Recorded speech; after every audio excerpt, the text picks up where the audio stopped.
लोकसभा चुनाव के 7वें और आखिरी चरण के मतदान से पहले प्रधानमंत्री नरेंद्र मोदी ने आज ओडिशा में चुनाव प्रचार किया।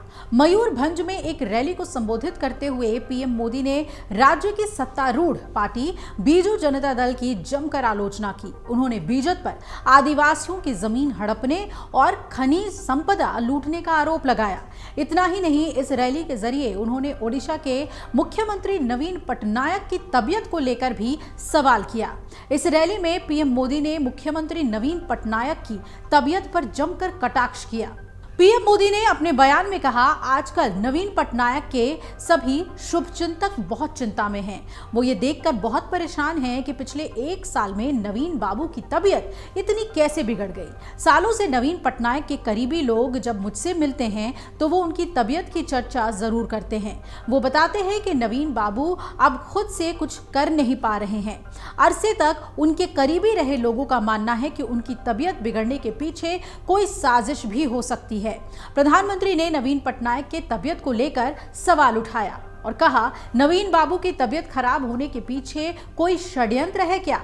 ये ओडिशा के लोगों को जानने का अधिकार है। कहीं इसमें उस लॉबी का तो हाथ नहीं है जो नवीन पटनायक के नाम पर पर्दे के पीछे ओडिशा में सत्ता भोग रहे हैं। इस रहस्य से पर्दा उठना जरूरी है। उन्होंने अब आगे कहा कि 10 जून के बाद ओडिशा में भाजपा सरकार बनने के बाद हमारी सरकार एक स्पेशल कमेटी का गठन करेगी और ये जांच करेगी कि अचानक नवीन बाबू की तबीयत क्यों गिरती जा रही है।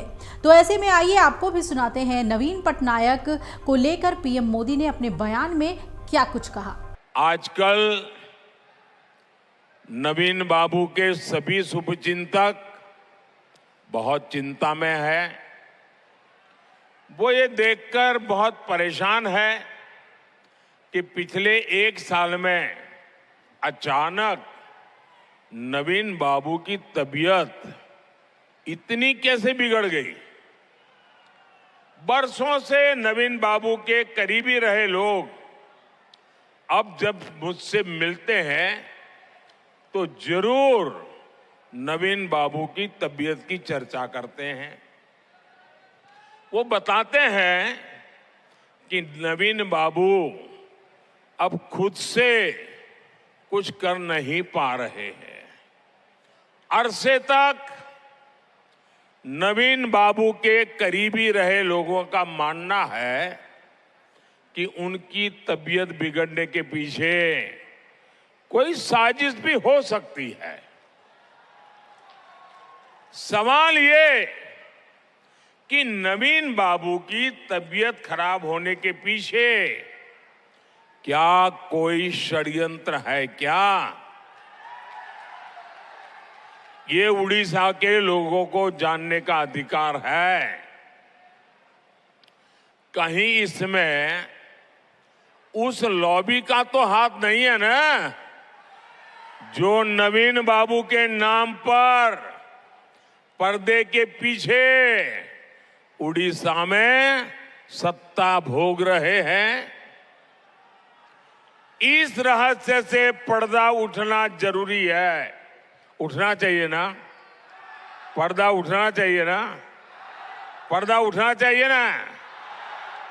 इसका पर्दा उठना चाहिए, इसकी जांच आवश्यक है।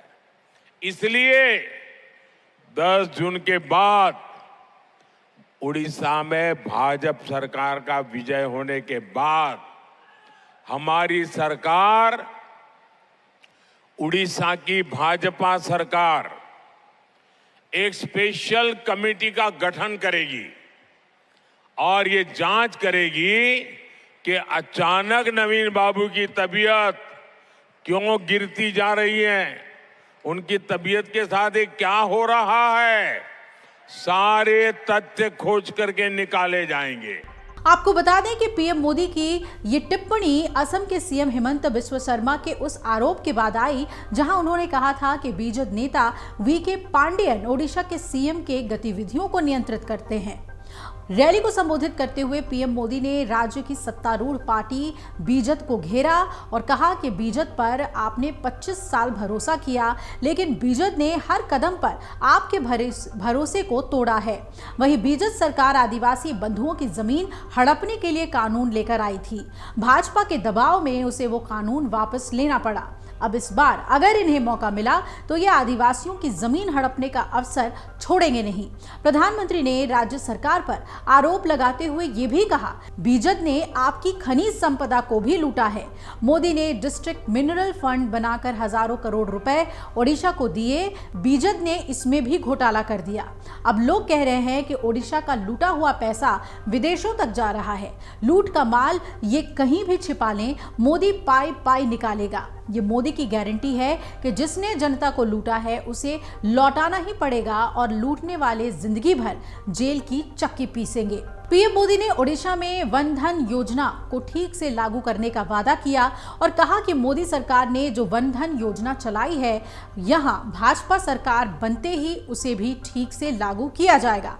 प्रधानमंत्री ने कहा कि बीजेपी सरकार ने सबसे बड़ा धोखा तो महाप्रभु के श्री रत्न भंडार को लेकर किया है। आज ओडिशा ही नहीं पूरा देश जानना चाहता है कि रत्न भंडार की चाबी गई कहां।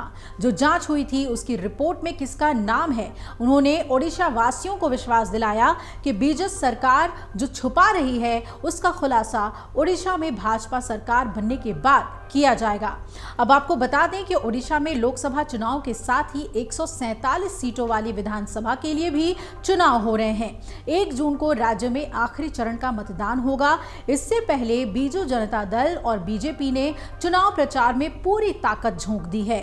बीजू जनता दल की ओर से पार्टी के नेता वीके पांडियन ने कमान संभाल रखी है। वहीं अब अंतिम चरण में सीएम नवीन पटनायक की सेहत एक मुद्दा बन गई है। कांपते हाथ वाले वीडियो वायरल होने के बाद बीजेपी अब उनकी खराब सेहत में षड्यंत्र की आशंका जता रही है। वहीं अब खुद पीएम नरेंद्र मोदी ने मयूरभंज में नवीन पटनायक के स्वास्थ्य पर सवाल उठा दिया है। एग्जिट पोल 2024 1 जून शाम 6 बजे से, लोकसभा चुनाव के नतीजे 4 जून सुबह 7 बजे से। देखिए चुनाव नतीजों से जुड़ी हर खबर सबसे पहले, सबसे सटीक, केवल अमर उजाला पर, amarujala.com।